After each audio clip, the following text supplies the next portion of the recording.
Let me try to rewrite that passage in a friendly tone. I was just a 7-year-old when the first Spy Kids movie hit theaters.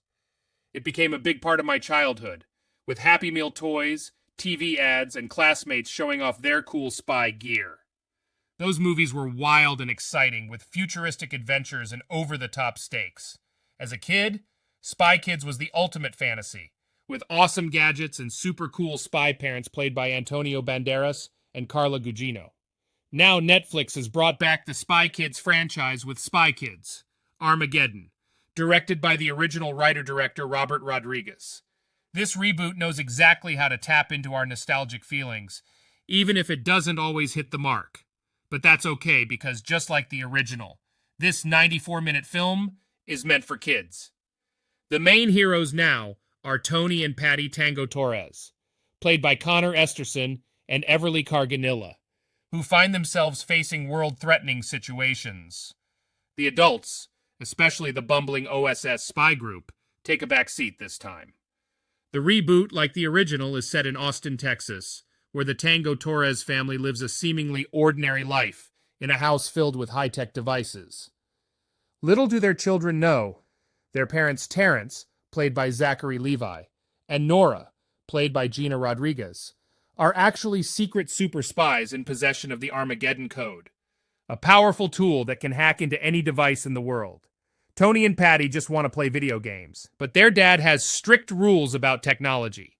They see their favorite game as training, but their dad thinks it's rotting their brains.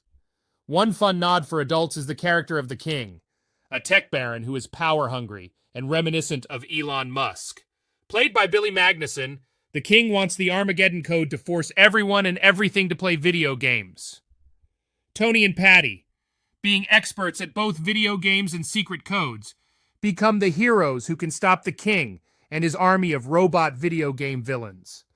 The movie takes us on a whimsical, sunny adventure for world domination, filled with fantastical gadgets and set primarily in the King's retro video game castle. More than 2 decades since the original, Robert Rodriguez still knows how to capture a child's sense of adventure and absurdity. The fantasy of being inside a video game and becoming the hero is just as exciting and intact. It's a bit ironic that, despite the franchise's futuristic themes, some of the magic is lost in the transition to Netflix and heavy use of CGI. While the new Spy Kids movie, partnered with Skydance and Spyglass Media Group, has its visual ambitions, it lacks the depth and silliness of the older films. Especially as the movie reaches its final video game showdown, there's a sense that the fun and playfulness of Spy Kids is struggling against the limitations of digital production. That's the trade-off with nostalgic movies. While they attract attention, they can't always capture the same magic and originality.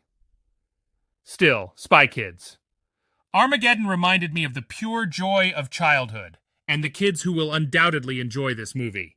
If you enjoyed the video, please subscribe. We'd love to have you as part of our community.